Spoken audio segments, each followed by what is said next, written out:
Regardless of what you do, patients have to be in the middle, the center of everything. If you're patient-centered, then you build out from there. The second thing is you can be patient-centered, create a great technology, but it still won't get integrated. And why? Because you have to embed this into the workflow of the physician. Nobody has any time to do anything. So integrating into workflow is critical. Welcome, MedTech Gurus. Today we're joined by Dr. Danny Goel, an orthopedic surgeon specializing in complex shoulder disorders, a clinical professor in the Department of Orthopedics at the University of British Columbia, and the CEO and co-founder of Precision OS. Dr. Goel brings a rare perspective to medical innovation, one that blends clinical practice, surgical education, and technology entrepreneurship. As both a practicing surgeon and educator, he has seen firsthand the growing structural pressures facing surgical training programs today. Duty hour restrictions, increasing operating room efficiency demands, and reduced operative autonomy are all compressing the time available for students to build the judgment and technical skills they need before entering independent practice. Recognizing that the traditional model of surgical education based on time, exposure, and mentorship was becoming increasingly strained, Danny co-founded Precision OS. The company is advancing immersive virtual reality surgical training with AI-enhanced simulation designed to help surgeons practice, measure, and refine their skills outside the operating room. Precision OS now offers more than 100 orthopedic training modules spanning arthroscopy, arthroplasty, and trauma procedures, providing objective feedback and measurable performance insights that allow surgeons to improve their skills in a repeatable and scalable way. Hey, Danny, are you ready to be our guru today? Let's do it, Thomas. Thank you for having me. We're excited to have you. So tell us something fun or interesting about yourself or your family so we can get to know you a little better. Yeah, sure, Tom. Thank you once again for the opportunity. You know, I grew up surrounded by a family of entrepreneurs.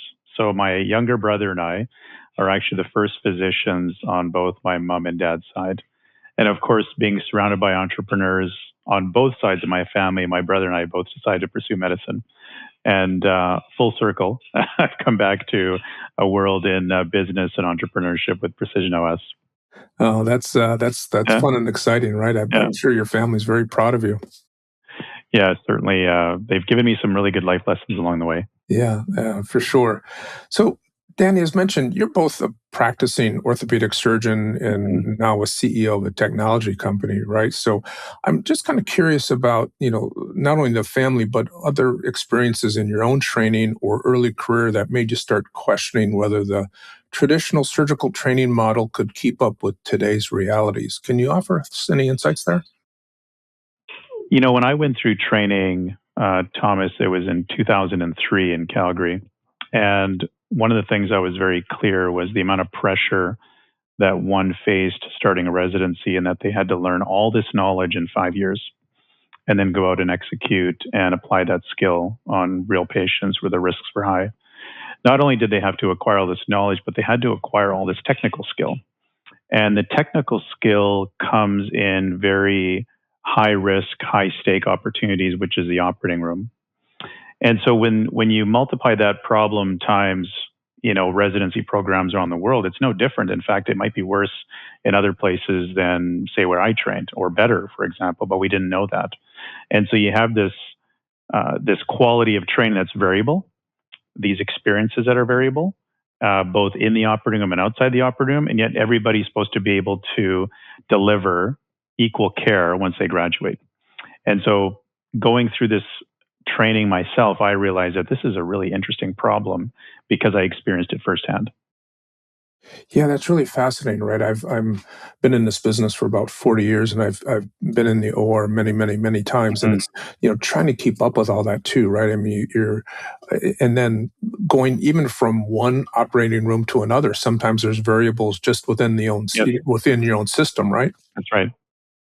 Yeah, it's very challenging. So, and then with that, it seems like many residency programs are dealing with compressed training time, as you mentioned. I mean, it has been 5 years, but and sometimes I'm seeing it, even more compressed than Mhm. that. So, how are those structural pressures changing the way young surgeons develop competency today? The system has changed dramatically since I went through training myself.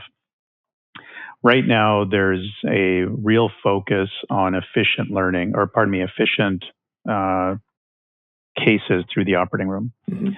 That always was the case even when I trained, but now it's become front and center, especially in the US, where we have ambulatory surgical centers, which are outpatient surgical centers. We have them in Canada as well. Because efficiency has become so important, which we know is excellent for patient outcomes, that focus on efficiency has led to decreasing opportunities for education.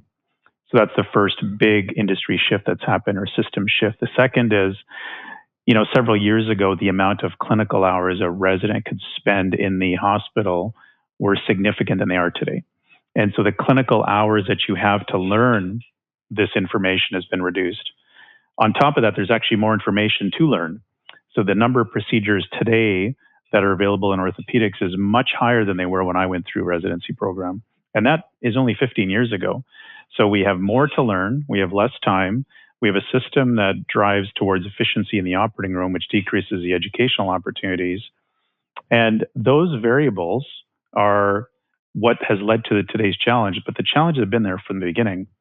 The fourth thing is we've always evaluated people through subjective assessment, meaning if I was in your OR, Tom, and you were my surgeon mentor, you would subjectively evaluate my skill based on what you saw, how I behaved, etc. We had no objective way to measure skill until now. Yeah, that's interesting, and we'll get into that. But one of the things that you said that really struck my interest was the efficiency piece, right? Mhm. Because I've been at a couple of conferences recently, and some of the OR leadership was talking about how they get measured on OR Mhm. time, wheels in, wheels out time, and measured, by minutes, right? Right. So it's like there's no extra time to even. It seems like to take a moment and help mentor somebody, right? That's right. Yeah, it's really intriguing. And then, Danny, virtual reality and simulation has been discussed in medical education for years. I mean, I've been in some simulation centers going back 10 or 12 years ago Yeah. myself, right? But what did you see from your end as the gap that Precision OS needed to solve? It's a really good question, Tom, and we've been thinking about it a long time. And there's Mhm. been some really well developed simulations on the platform, or on the in the industry right now. Really well done ones, and we always wondered why trainees never use them. Simulation's been around for a long time, and there's a psychological reason behind it. There's also an investment reason behind it, and I'll talk about not a financial investment but a personal investment. Simulation historically has always been disconnected from the operating room. What I mean by that is if I do simulation today's a Wednesday, Tuesday, pardon me, but I don't practice those skills in the operating room for a week, my motivation and my emotional connection to that simulation is significantly reduced than if I was able to do it the night before the procedure I was going to do.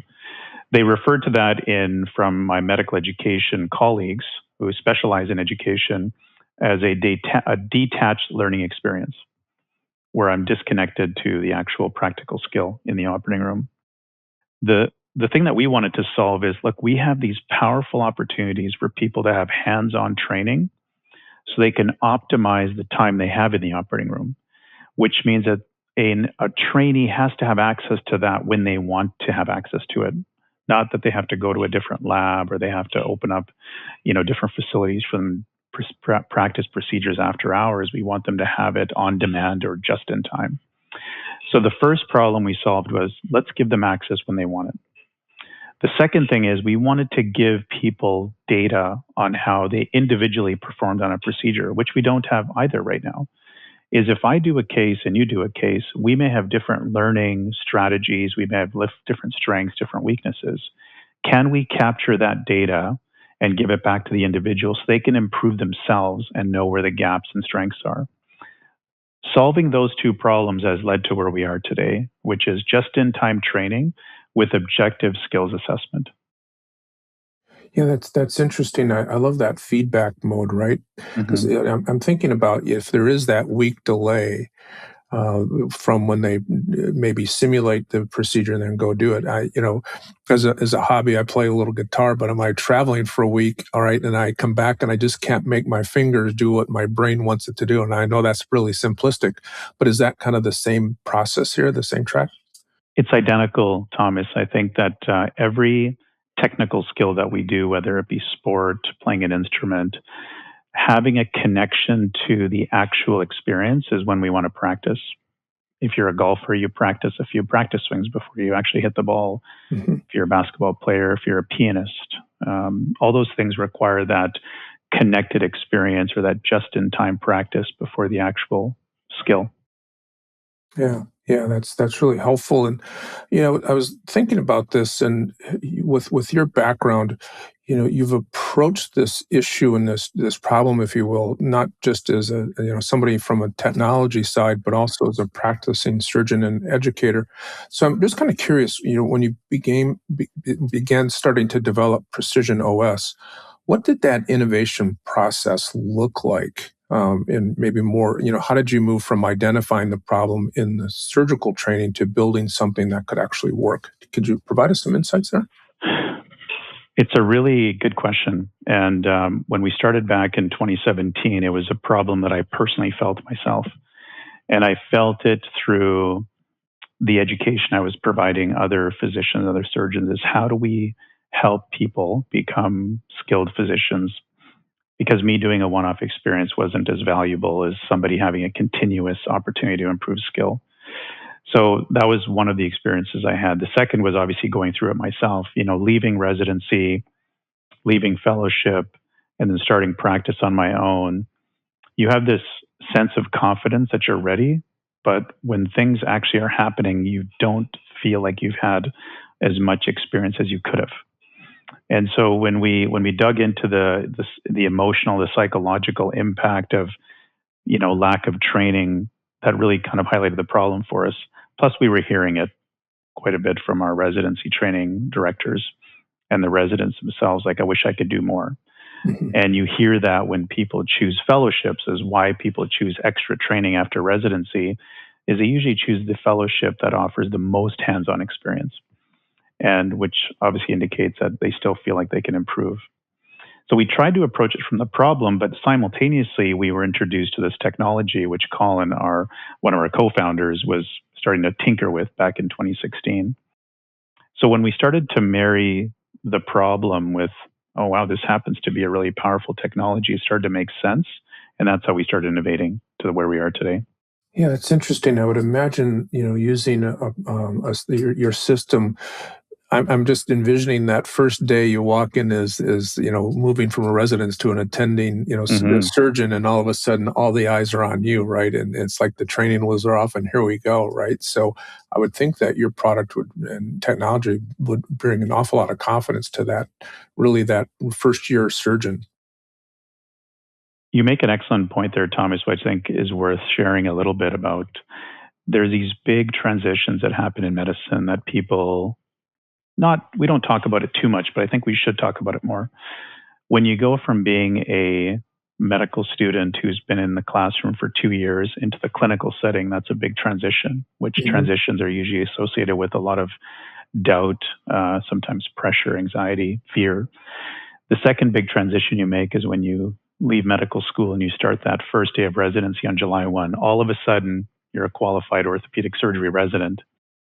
That's the second transition. The third transition is when you leave residency and go to fellowship, because most fellowship directors expect you to be at the level of an attending. And the biggest and perhaps most stressful transition is the one where you leave fellowship and you sign up at a hospital, where regardless of where it is in the world. And you're right, all the eyes are on you because you are now the most responsible person for that patient in the room. And historically, you've never been the most responsible person. So that is a big transition in our professional career, which I think our technology does have some role to play in supporting them. Yeah. Yeah, that's helpful. And we talked earlier about measurement and objective measurement, Hmm. right? So let's dive a little deeper in that. I'm just curious in terms of why that measurement is so important in surgical training, and how does that data change the learning process? Have you had Hmm. any feedback with that? So one of the things that the objective skill assessment or data analysis of an individual provides is we've been evaluating physicians subjectively for a long time from the beginning.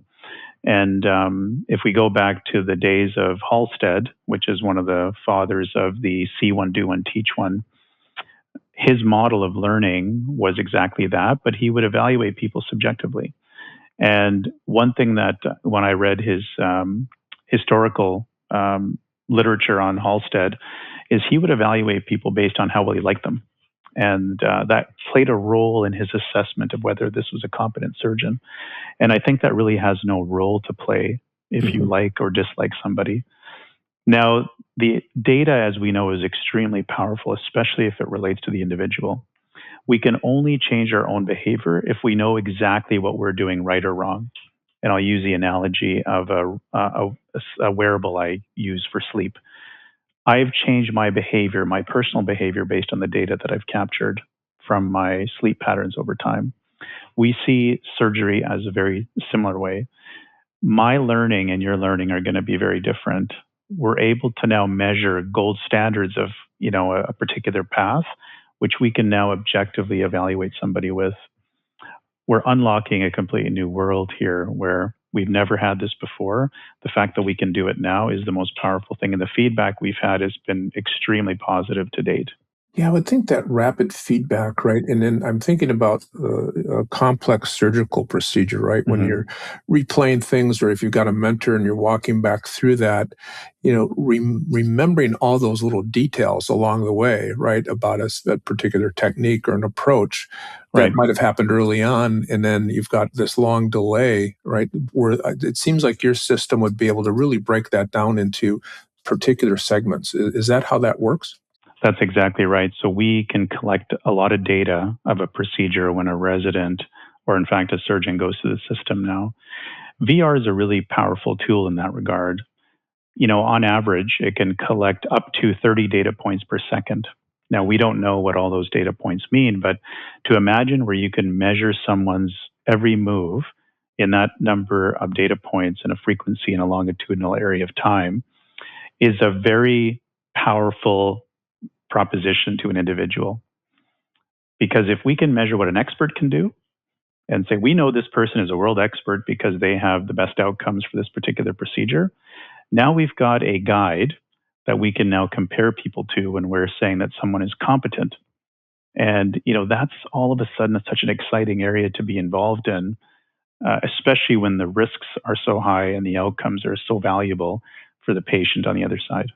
Yeah, I would think that would be really gratifying too, right? Both from the student standpoint and for you and your team as innovators, to be able to watch somebody identify perhaps where a shortcoming, if you will, or a area of improvement that might need to happen, but then watch their quality scores go up over a period of learning. That's got to be extremely gratifying. Yeah, the thing that the objective skill assessment offers is it's personal and it's also confidential. So I may not want you to know, Thomas, what my weakness is and vice versa. But now I can build on that on my own, Hmm. as opposed to surfacing that weakness in front of a mentor in the operating room and certainly having a negative outcome for a patient. If I can address those weaknesses and reinforce my strengths outside the OR, I'm much better equipped to manage them in the operating room. Yeah. Yeah, for sure. And when I was doing my research, I was really fascinated, right? Your platform includes over 100 orthopedic virtual reality training cases, if I've got that right. So take us a little deeper. Yeah, how does this work? How do residents and practicing surgeons actually use these simulations in preparation for real procedures? Can you take us a little deeper? So since we probably met through our team, we've got close to 200 simulations now in Wow. orthopedics. And so Wow. Love it. the Yeah, thank you. So the system is interesting. So several years ago, we were building individual simulations, which took 4 to 5 months to build.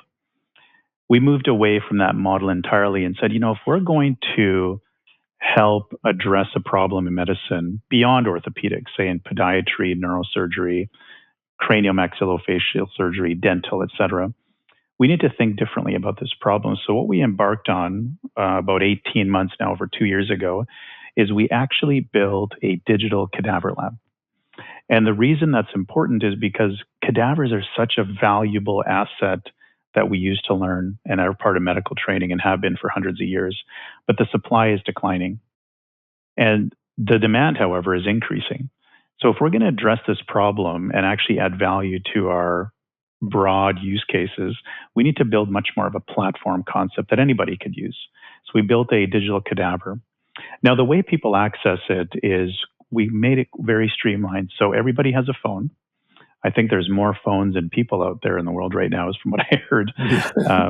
But you access, you go to our phone app, and you actually ask our AI what skill you want to practice. And from there, the AI will evaluate our entire catalog of procedures and any skills that you can practice in our digital cadaver, and it would provide that recommendation back for the user, for the learner. And then by a click of a button, the learner then puts the headset on, and they're in the simulation they need to practice. From there, what happens is the system is capturing all this telemetry on what they're doing and comparing it to the gold standard for that particular case. After that, the system automatically gives the learner feedback that goes back on their phone, and the cycle repeats itself. It identifies their strengths, it identifies their weaknesses, and it tells them and makes recommendations of what to do next to improve that skill. That's how the system works. Yeah, and with that, is the system evaluating some of the techniques and giving the student feedback along the way? Yeah, so in the application, we have primarily one mode is we want the user to go through the exact procedure as they would have learned to do it. So we want to give them as much independence as possible. And what we want them to do is exercise decision making and make the mistakes that they may not know that they're mistakes, but actually execute them and plan to perform that procedure like they would have if they were given that procedure in real life. So we do give some guidance, but we don't want to give too much guidance because we want to really allow the trainee or the learner to go through that process of doing the case like they would in real life.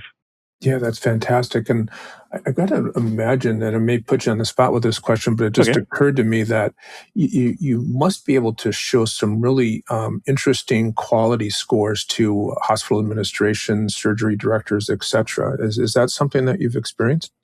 We've been publishing quite a bit of literature on the outcomes of this. And what we've been able to show is when you compare our software to the current models of learning, whether it be reading, which is very common and necessary, watching videos, practicing on physical simulators, and even practicing on a cadaver, that our system is better, if not equal, to the physical simulators, but better than the early and sort of more traditional models of learning. But the things that we observed were not only are people learning more information, so they're actually gaining more knowledge using VR, they're actually learning at an accelerated pace. And the reason is because the system is immersive. There's no time for distracted learning. And they're making less mistakes when they have to actually practice and perform that skill on a cadaver, which is a surrogate for the operating room. So when you start to think about where this could go, we can start thinking about, well, if I can learn more in less time, this is a much better investment of my time to learn a skill that could be required in the operating room where the outcomes and the stakes are high. Yeah, it's interesting. And I'm kind of smiling because I'm thinking if I was a student, my ego is also driving me to this, right? If I'm going to get scored right away, it's like I'm really concentrated to make sure I get the maximum score I can get, right? And we're competitive by nature. So yes, you're absolutely right. Yeah, I love that. So, Danny, I'm kind of curious now about the business Sure. part of this as well, is because many healthcare innovations, start with a great idea, but struggle when they meet the realities of clinical workflow and adoption. Mm. So, as you built Precision OS, what lessons did you learn about designing technology that clinicians will actually embrace? Can you help our gurus out there that might be Yeah. entrepreneurs? Regardless of what you do, patients have to be in the middle, the center of everything. Mhm. If you're patient centered, then you build out from there. The second thing is you can be patient centered, create a great technology, but it still won't get integrated. And why? Because you have to embed this into the workflow of the physician. Nobody has any time to do anything. So integrating into workflow is critical. The third thing is it has to be connected to some positive outcome for the physician. And in this case, we're connecting it to the opportunity to practice or to receive more and high quality education in the operating room. So we found that those three things really have helped drive adoption of the simulation platform. And of course, we just keep adding layers and layers of value, one of which is the data that we're providing the trainee, as well as the programs.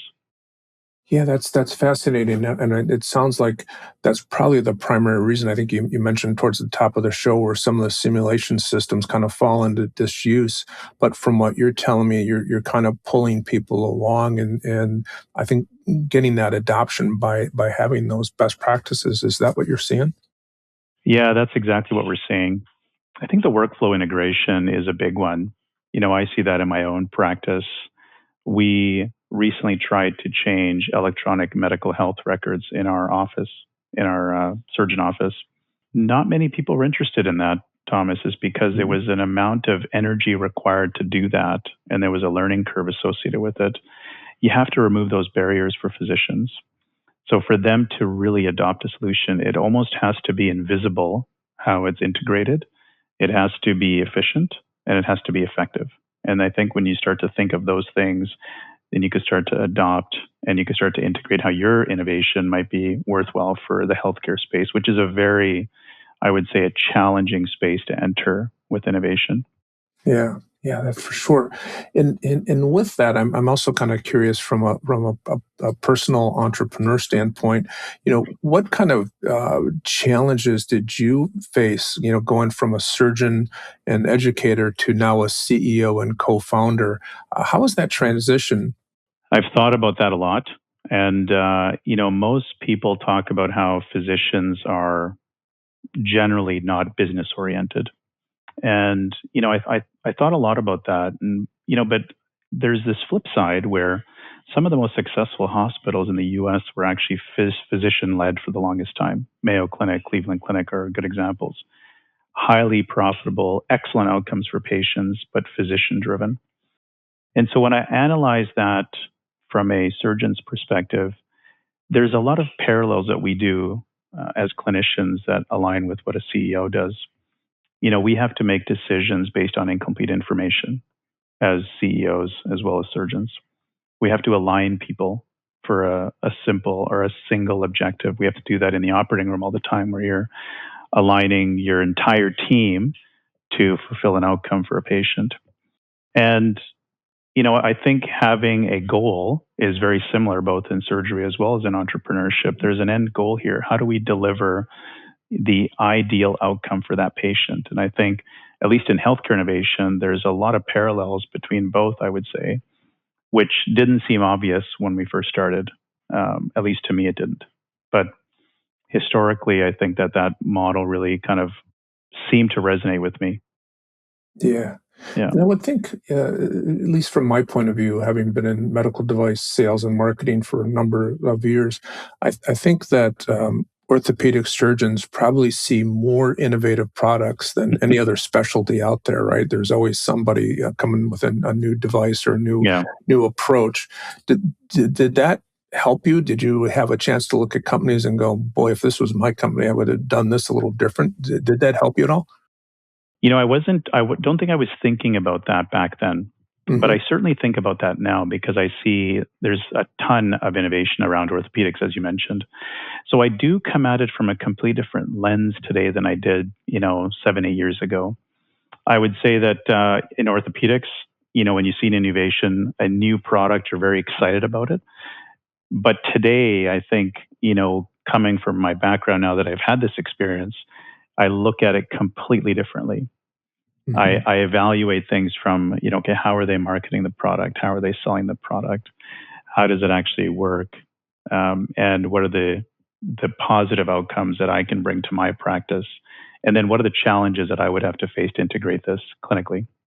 Yeah, that's really helpful. And I'm wondering now, we have a lot of our listeners that are innovators, especially Hmm. practitioners, surgeons, nurses, pharmacists, etc.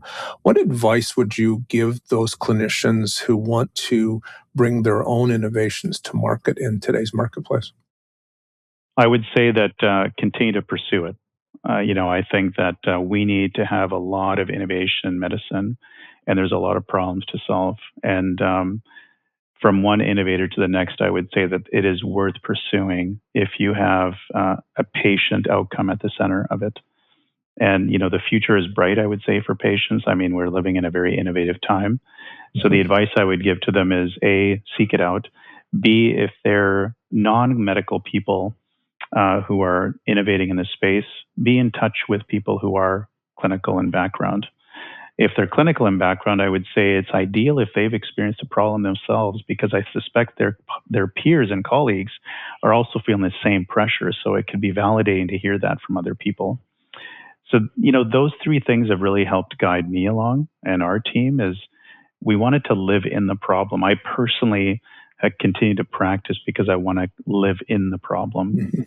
But I've also given advice to companies who don't have clinicians that are part of their advisory board, and it really helps them. So I think, just to summarize, the message would be to continue innovating, don't stop, and then seek the clinicians as you need to and live in the problem as best you can. Yeah, that's really helpful. So, Danny, this seems like a really exciting time for you and your Mhm. team at Precision OS. What does the future hold? Where are you going from here? So we've thought a lot about that, Thomas, and our dream really is to give everybody access to high quality education. Now, to put this into context, uh, the North America is a resource-rich country or countries, and we have access to simulation, we have access to cadavers, but that infrastructure and how developed it is completely different in different parts of the world. So, although we talk about cadavers being a gold standard and simulation being a standard by which we should evaluate people by and give them access to, the reality is they have no access or very little. Here we have a tool that we can give people access to education on demand. So that's our goal number one, is to ensure that every trainee, every resident, even surgeon would have access to high quality education. Number two is we want to reduce the barrier of access. And I think as this form factor and the hardware gets less and less expensive, that's going to be possible. The third thing that we can do with this technology, which we haven't really talked about too much, is if I can connect a surgeon expert from one area of the world to someone who doesn't and would never have access to that expert in a different part of the world, we want to be able to do that. So connecting the world and making the world flatter for mentorship driven education is the three things that we want to do, all of which surround the idea of improving and offering every patient in the world safe and efficient access, regardless of which community, regardless of which country they live in. That really is the future for what we're trying to do.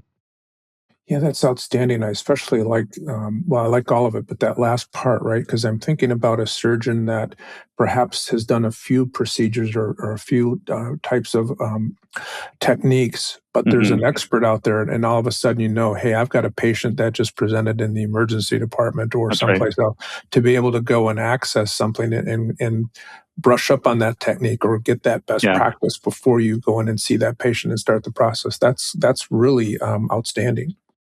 Yeah. No, I think you nailed it on the head there, Thomas. I think that Knowledge is very scalable. I can share with you all the things I know about a particular case, but the experience is not scalable. And so if I can somehow scale the experience of an expert around the world, even after they retire, that's really something we're looking at right now in detail. Yeah. Yeah, that's fantastic. What a great future. It'll be fun to watch where you and your team end up. So, Danny, first of all, I'd like to thank and acknowledge you for taking the time to be our guru today. So, how do we learn more? How do our gurus out there learn more about Precision OS and your team? Is there a website? Are you on LinkedIn?